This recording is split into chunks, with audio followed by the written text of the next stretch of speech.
Saudara menerima mobil yang paling keren, yang paling hebat, yang paling canggih, yang paling powerful dari semua mobil yang ada di bumi ini. Itulah gambaran dari kuasa yang diberikan Bapa dalam Roh Kudus. Tetapi akan lucu sekali kita. Ya, kalau saudara suka dengan judul khotbah, saya beri judul sharing yang saya bagikan pada pagi hari ini adalah I am the ambassador of God. Saya adalah dutanya Bapa. Saya adalah duta-duta Kristus ya. Ini adalah bagian dari rancangan yang terbaik Bapa di dalam kehidupan kita. Dalam beberapa waktu sebelumnya, saya sudah pernah share yang pertama I am holy. Kita adalah orang yang dikuduskan. Menjadi milik kepunyaan Bapa satu kali untuk selama-lamanya. Terus 2 minggu yang lalu, saya juga sudah share menyampaikan kebenaran firman Tuhan bahwa I am blessed. Kita adalah orang-orang yang diberkati. Bukan karena apa yang kita lakukan, tetapi karena perjanjian. Ya, karena Tuhan berjanji, Dia pasti menggenapi dalam kehidupan kita. Nah, yang sekarang, yang hari ini adalah saya ingin kita belajar bersama. Di bagian yang pertama ini adalah I am the ambassador. Kita adalah utusan-utusan Kristus. Ini penting untuk kita pahami Bapak Ibu Saudara yang masih ada hubungannya dengan kenaikan Tuhan Yesus dan pencurahan Roh Kudus. Penting kita pahami kenapa Bapak Ibu Saudara supaya ketika kita menjalani kehidupan ini kita mesti paham bahwa segala sesuatu atau segala sesuatu yang kita perlukan, segala sesuatu yang kita butuhkan, segala sesuatu yang kita inginkan, semua tersedia di dalam Kristus. Semua tersedia di dalam Tuhan Yesus Kristus. Maka kita punya keyakinan waktu kita menjalani hari-hari kita punya keyakinan bahwa kita tidak akan pernah ditinggalkan.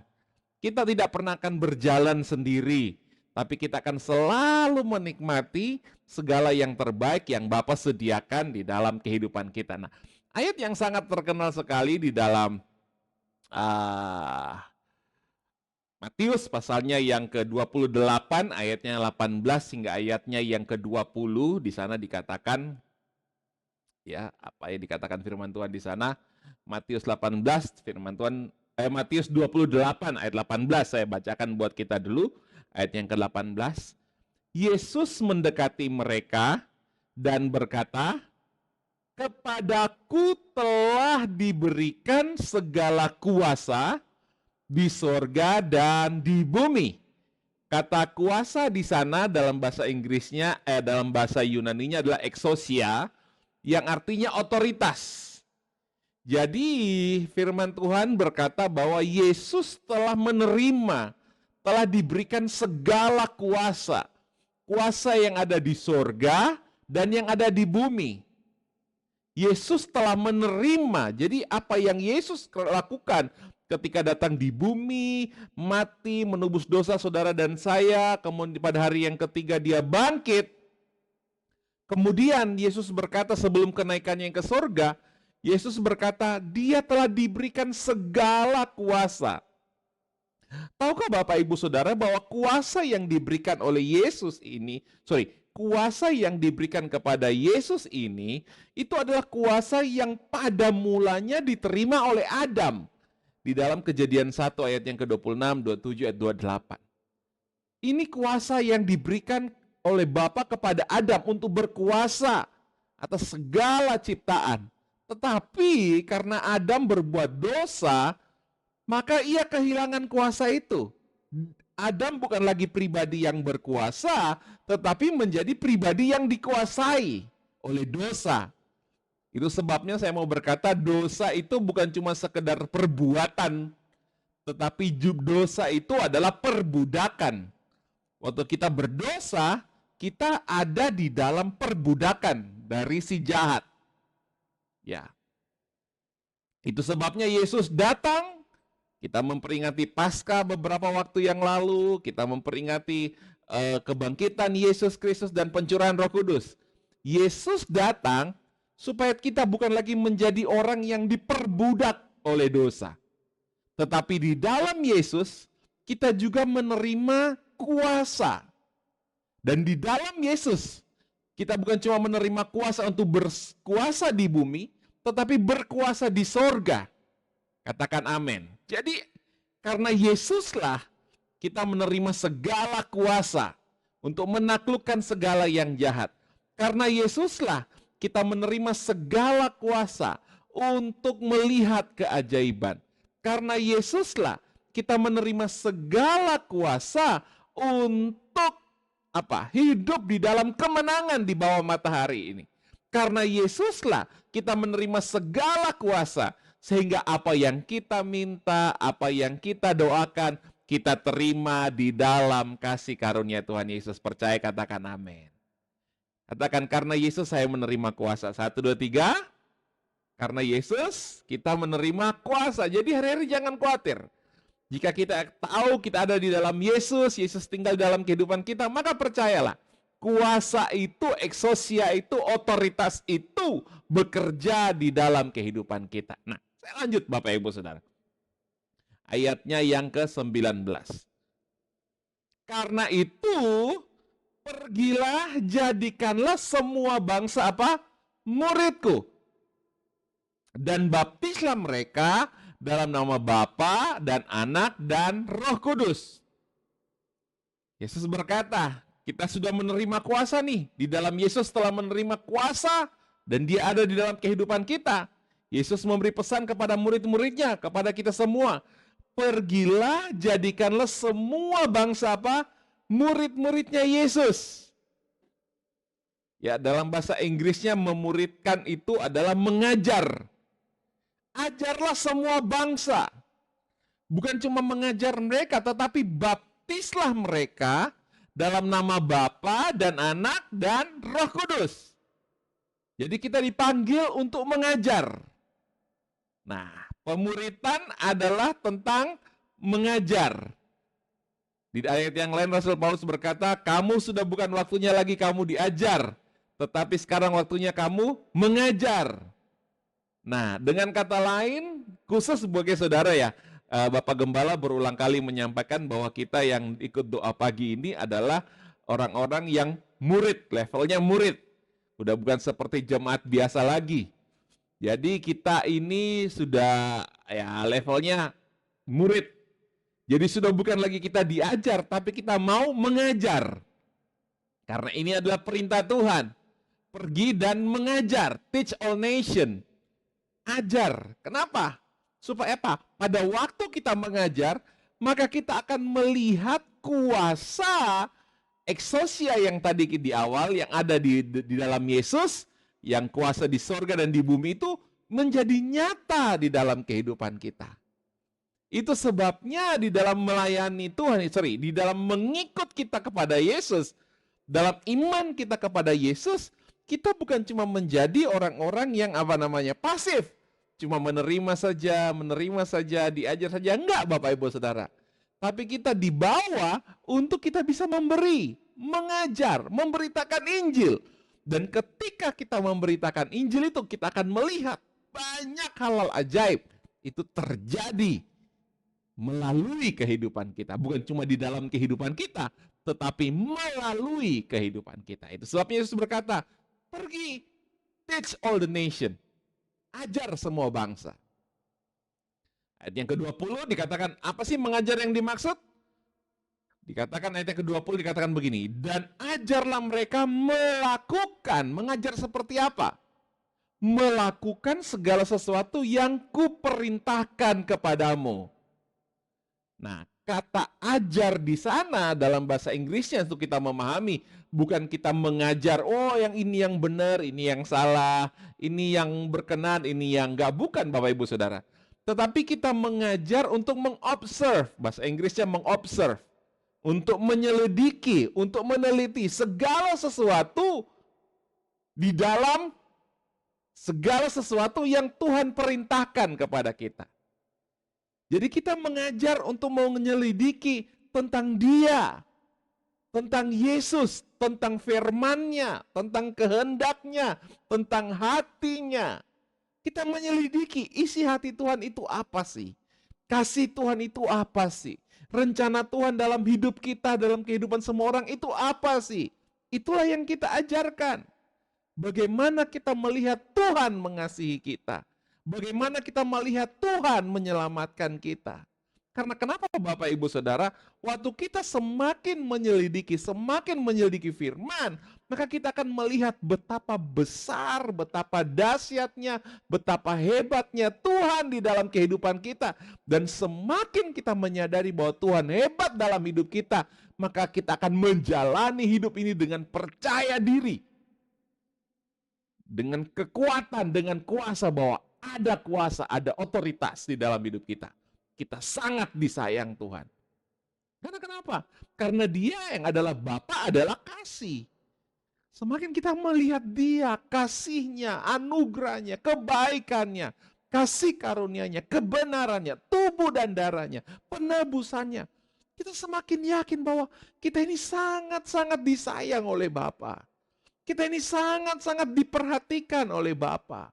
Bapa ini sangat peduli dengan kita. Bapa tidak pernah meninggalkan kita. Sedetik pun Dia tidak pernah meninggalkan kita. Bahkan ketika kita di dalam kelemahan, ketika kita jatuh, ketika kita gagal, Bapa nggak pernah meninggalkan kita. Kenapa? Karena Dia adalah Bapa yang adalah kasih. Nah, itu sebabnya kita perlu observe all things. Kita perlu menyelidiki, melihat betapa besar kasih sayang Tuhan di dalam kehidupan kita. Pastor Ratna udah menyampaikan kemarin dengan sangat luar biasa. Dia sangat hebat, dahsyat kasih-Nya di dalam kehidupan kita. Itulah yang Tuhan mau. Dan ketahuilah, wah ini keren. Ketahuilah, percayalah bahwa aku Yesus dengan kuasa-Nya, dengan kehebatannya, menyertai kamu senantiasa. Katakan senantiasa. 1, 2, 3. Senantiasa artinya apa? Tidak sedetik pun Dia meninggalkan kita. Tidak sejengkal pun Dia membiarkan kita. Dia senantiasa 24 jam 7 kali dalam seminggu. Dia selalu menyertai kita. Katakan amin. Inilah janji Tuhan, dengan kuasanya, dengan kehebatannya, Dia pasti menyertai kita. Observe all things, pelajari segala sesuatu, kasih-Nya, rancangannya yang hebat, yang terbaik dalam kehidupan kita. Katakan amin. Nah, inilah kehendak Bapa kepada kita sebagai duta-duta Kristus. Jadi apa yang dimaksud dengan pemuritan atau apa yang dimaksud dengan penginjilan? Jadi kita belajar pada pagi hari ini dalam Matius 8 ayat 18 sampai 20, apa yang dimaksud dengan pemuritan? Jadi dengan kuasa dan penyertaan Yesus, kita pergi kepada semua bangsa. Ya, dimulai dari keluarga kita, dimulai dari anak-anak kita, cucu kita, dimulai dari tetangga-tetangga kita, orang-orang di lingkungan kita. Pergi kepada mereka. Dan apa? Ajar mereka untuk meneliti penderita Yesus. Ajar mereka untuk melihat bahwa Tuhan mengasihi mereka. Ajar mereka untuk percaya bahwa Yesus sangat peduli detail kehidupan mereka. Bukan karena apa yang mereka perbuat, tetapi apa yang Yesus sudah perbuat, yaitu mati di kayu salib untuk menebus mereka. Katakan amin. Dan apa? Dan baptislah mereka dalam nama Bapa, Putra, dan Roh Kudus. Ini menanggung 3 pengertian Bapak Ibu Saudara. Menanggung ada 3 makna ya di dalam Matius pasalnya yang ke-28 ayat 18 ini. Yang pertama adalah begini, berjalan di dalam kuasa. Waktu kita menjadi saksi Kristus, menjadi duta-duta Kristus, maka percayalah, Dia berjanji menyertai kita senantiasa, membawa kita berjalan di dalam kuasa. Yang kedua, orientasinya kepada Kristus. Saya tidak akan bahas semua, tapi mungkin dalam minggu depan saya akan bahas. Saya akan fokus pada hari ini, yaitu berjalan dalam kuasa. Terus yang ketiga adalah baptislah mereka. Apa yang dimaksud dengan baptis mereka? Yaitu hidup di dalam budaya kerajaan Bapa. Saya pikir yang poin yang ketiga ini Bapak Gembala sudah berulang kali sampaikan lewat pengajaran baptisan dalam Kristus. Ya, baptislah mereka. Ini berbicara tentang membawa orang-orang yang tadinya tidak percaya itu untuk masuk di dalam budaya kerajaan Bapa yang notabene itu berbeda dengan dunia. Nah, untuk hari ini kita akan belajar satu poin saja, yaitu berjalan di dalam kuasa. Siapapun saudara, apapun latar belakang saudara, apapun yang mungkin menjadi masa lalu saudara, hari ini saya mau berkata kepada Bapak Ibu Saudara, rancangan Tuhan di dalam kehidupan kita adalah kita berjalan di dalam kuasa. 1, 2, 3, saya berjalan dalam kuasa. Sekali lagi, 1, 2, 3, saya berjalan di dalam kuasa. Saudara, kita mesti percaya, kita mesti memahami bahwa kuasa yang kita terima di dalam Yesus itu lebih hebat dari kuasa apapun yang ada di bawah matahari ini. Itu sebabnya di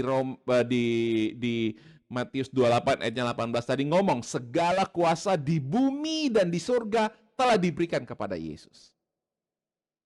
Dan di Kisah Rasul 1 ayatnya yang ke-8 berkata bahwa tetapi kamu akan menerima kuasa kalau Roh Kudus turun di atas kamu. Dan kamu akan menjadi saksiku di Yerusalem, Yudea, Samaria sampai ke ujung bumi. Kapan kita menerima kuasa? Ketika kamu menerima Roh Kudus. Dan kita bersyukur 2000 tahun yang lalu Roh Kudus sudah dicurahkan di hari Pentakosta. Beberapa waktu kemarin kita juga sudah bersukacita merayakan pencurahan Roh Kudus. Bukan Roh Kudus baru dicurahkan, Roh Kudus sudah dicurahkan. Cuma kita merayakan Roh Kudus dicurahkan. Artinya apa? Kita yang percaya Yesus, kita sudah menerima kuasa itu. Katakan saya sudah menerima kuasa. 1, 2, 3. Kita sudah menerima kuasa itu. Dan karena kita sudah menerima kuasa itu, saya mau berkata kepada Bapak Ibu Saudara, Dia mau kita berjalan di dalam kuasa itu. Dia mau kita melangkah di dalam kuasa itu. Dia mau kita hidup di dalam kuasa itu. Amin. Kuasa yang ada di dalam Yesus. Kita diberikan fasilitas yang sangat luar biasa.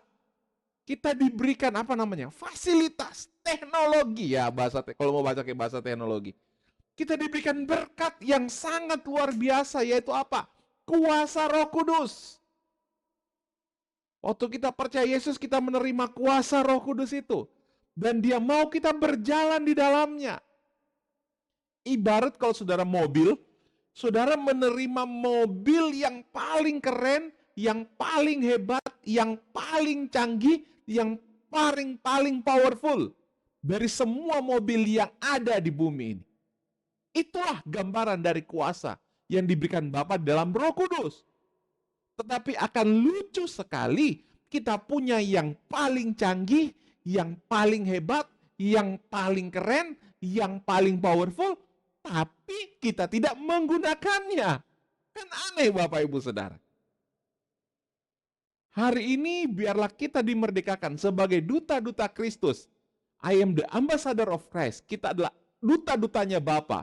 Percayalah, Yesus telah menerima kuasa di surga dan di bumi. Yesus tinggal di dalam kehidupan kita. Roh Kudus ada dalam kehidupan kita. Maka saudara dan saya pun adalah orang-orang yang menerima kuasa. Pakailah fasilitas itu dalam menjalani hidup di bawah matahari ini. Katakan amin. Pakai fasilitas itu. Jangan dibiarkan. Jangan diparkir di dalam rumah saja. Saudara jalan kaki kemana-mana. Atau naik angkot kemana-mana. Jangan. Pakai fasilitas itu. Karena kenapa? Kita punya fasilitas termewah, tercanggih, terhebat yang diberikan sorga. Amin. Katakan saya punya fasilitas itu. Jadi waktu kita sakit, dengan kuasa itu kita bisa berkata, aku sembuh dalam nama Yesus.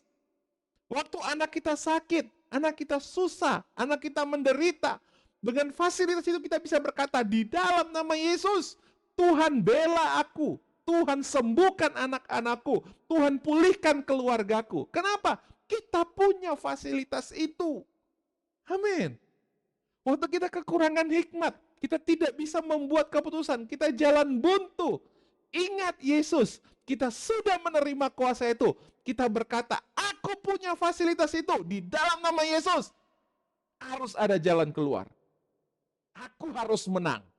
Amin. Tidak ada orang yang bisa berniat jahat kepada aku. Kenapa? Kita punya fasilitas itu. Pakai. Karena mujizat itu cuma sejauh kita mengimani dan memperkatakannya dalam hidup kita. Katakan amin. Amin. Inilah hati Tuhan. Jangan simpan kuasa itu. Pakai. Maka itu sebabnya berjalanlah di dalam kuasa itu. Tapi kan saya bukan orang yang pintar, Pastor.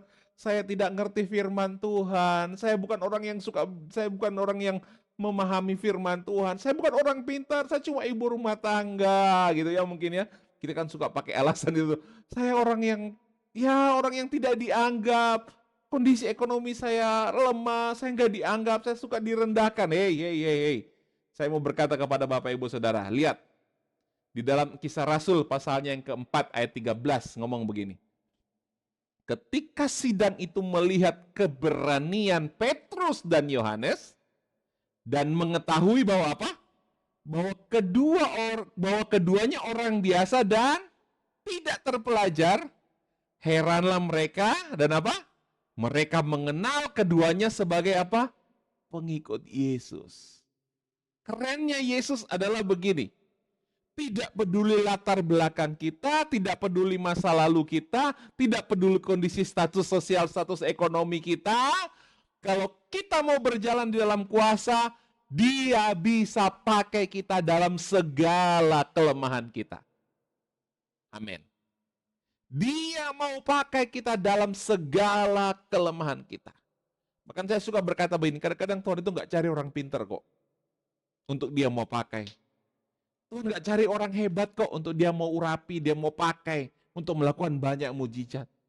Tuhan nggak cari orang yang S2, S3, S4 dan lain sebagainya kok. Tuhan nggak cari, Tuhan hanya mau cari orang yang mau rendah hati, yang mau diperlengkapi, supaya apa? Supaya ketika orang itu berjalan dalam kuasa, maka yang dimuliakan bukan orang tersebut, tetapi Yesuslah yang dipermuliakan. Itu sebabnya di sini dikatakan mereka mengenal Petrus dan Yohanes sebagai pengikut Kristus. Bukan karena mereka hebat, bukan karena mereka pintar, tapi karena apa? Mengikut Yesus. Mereka berjalan di dalam kuasa itu. Amin. Tuhan butuh orang yang mau mengakui kuasa Tuhan melebihi dari pengetahuannya. Tuhan mau pakai orang yang mau mengakui kuasa Tuhan melebihi kepintarannya. Ya. Jika saudara pintar, saudara punya latar belakang pendidikan yang tinggi, itu puji Tuhan. Itu anugerah. Tapi biarlah dari intelijensia kita, pengetahuan kita mau merendah di hadapan Tuhan. Kita bilang, Tuhan, pakai aku. Pakai aku. Aku serahkan hidupku ke dalam tangan-Mu. Pakai aku. Dan kerennya adalah begini. Semakin kita merendah, firman Tuhan berkata, Ia semakin meninggikan kita. Amin. Amin. Yang saya maksud di sini adalah Tuhan mau kita terus rendah hati. Kita mau belajar. Karena semakin kita merendah, maka kuasa itu semakin bekerja dahsyat di dalam kehidupan kita. Makanya kita akan memahami Bapak Ibu Saudara. Kembali lagi di Matius 28 di sana dikatakan. Kepada Yesus telah diberikan segala kuasa di sorga dan di bumi. Dan apa yang terjadi? Aku menyertai kamu senantiasa. Tuhan gak biarin kita Bapak Ibu Saudara. Dia tidak pernah meninggalkan kita. Dia menunjukkan kasih setianya, kemurahannya, kebaikannya dalam kehidupan kita. Dengan apa? Dengan kuasa yang telah Dia berikan sejak Roh Kudus turun di dalam hidup kita. Saudara bersuka cita? Ngomong, saya punya Lamborghini. Ngomong, kita punya kuasa. Kuasa yang diberikan itu melebihi dari Lamborghini, mobil paling mewah. Kita punya kuasa. Kita Kita bisa minta dan kita pasti menerimanya. Dan itulah rancangan Tuhan di dalam kehidupan kita. Dan Dia menyertai kita senantiasa sampai kepada akhir zaman. Amin. Nah, ini. Itu sebabnya orang yang berjalan dalam kuasa, bagaimana kita berjalan dalam kuasa? Taklukkan segala pengetahuan kita oleh iman kepada kasih karunia Kristus. Orang yang mau berjalan dalam kuasa itu harus mau menaklukkan segala pengetahuannya. Apa yang kita tahu, apa yang kita menjadi pengalaman kita, yang menjadi kehebatan kita. Taklukkan itu dengan percaya bahwa begini, kasih menyertai aku. Kasih karunia menyertai aku. Amin. Makanya di sini dikatakan 1 Korintus 1 ayat 25 dan 27 dikatakan begini. Sebab yang bodoh dari Bapa lebih besar hikmatnya daripada manusia. Dan yang lemah dari Bapa apa? Lebih kuat dari manusia. Tetapi apa yang bodoh bagi dunia dikatakan apa? Dipilih Bapa untuk memalukan orang-orang yang berhikmat. Dan apa yang lemah bagi dunia dipilih Bapa untuk memalukan apa yang kuat. Semakin kita menyadari kita nggak mampu, semakin kita menyadari kita nggak siap, bahkan semakin kita menyadari Tuhan, saya ini orang yang nggak pintar Tuhan. Semakin kita menyadari itu, maka semakin kita bisa dipakai Tuhan luar biasa. Katakan amin. Keren nggak Bapak Ibu Saudara? Mungkin kita punya pangkat yang rendah, mungkin kita nggak dianggap di dalam masyarakat atau dalam keluarga kita. Rendah hati saja di hadapan Tuhan. Karena kenapa? Pada waktu kita merendah, kita melihat kuasanya sempurna dinyatakan dalam kehidupan kita. Itu sebabnya Rasul Paulus berkata begini, aku suka bermegah atas kelemahanku. Supaya apa? Supaya kuasa Kristus turun menaungi aku. Level Rasul Paulus loh ini Bapak Ibu Saudara. Orang yang sangat pintar, orang yang sangat diurapi, orang yang sangat hebat. Tapi ada satu titik dalam kehidupannya dia berkata, aku suka bermegah atas kelemahanku. Aku suka bermegah atas keterbatasanku. Aku suka bermegah atas kekuranganku. Aku suka bermegah atas segala keterbatasanku. Supaya apa? Supaya kuasa Kristus turun menaungi aku. Karena kita tidak bisa, kita tidak mampu tanpa kuasa Tuhan yang menyertai kita. Katakan amin. Itu sebabnya kita suka nyanyi apa? Anugerahmu, anugerahmu. Apa endingnya dikatakan?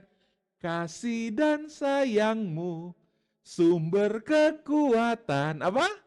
Bagiku. Cuma kasih dan sayang Tuhan kekuatan kita. Bukan hikmat kita, bukan kepintaran kita, bukan pengetahuan kita, bukan status sosial kita, bukan aset kita, bukan harta kita yang menjadi kekuatan kita. Kasih sayang Tuhan yang menjadi kekuatan kita. Semakin kita bermegah atas kelemahan kita, maka semakin hebat kuasa Tuhan menaungi kita. Amin.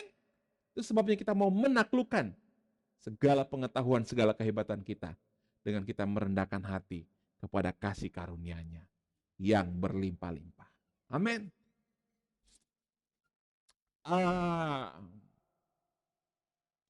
Di sini saudara melihat ada foto anak saya nih yang dari 3 ini, anak saya yang di tengah. Anak saya ini kelas berapa ya? Kelas 6 SD, masih kelas 6 SD, dan dia punya 2 teman sekolah.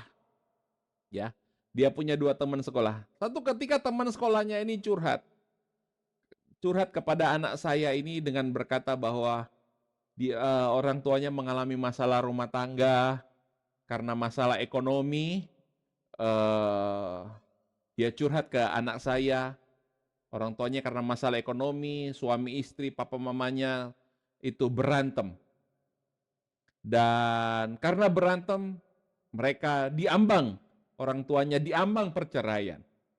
Nah ini namanya sebagai sahabat kan dia curhat ke anak saya. Anak saya ini masih kelas 6 SD Bapak Ibu Saudara. Dan pada waktu dia curhat, dia bercerita demikian, anak saya ini bingung, ya apa gimana ini? Karena anak saya tidak terbiasa, tidak punya pengalaman konsum, masih 6 SD. Pengetahuan firman Tuhan juga terbatas. Terbatas Bapak Ibu Saudara. Tapi satu hal yang kami suka berikan kepada anak saya adalah gini, kamu terima tubuh darah Yesus, kamu percaya kamu punya kuasa.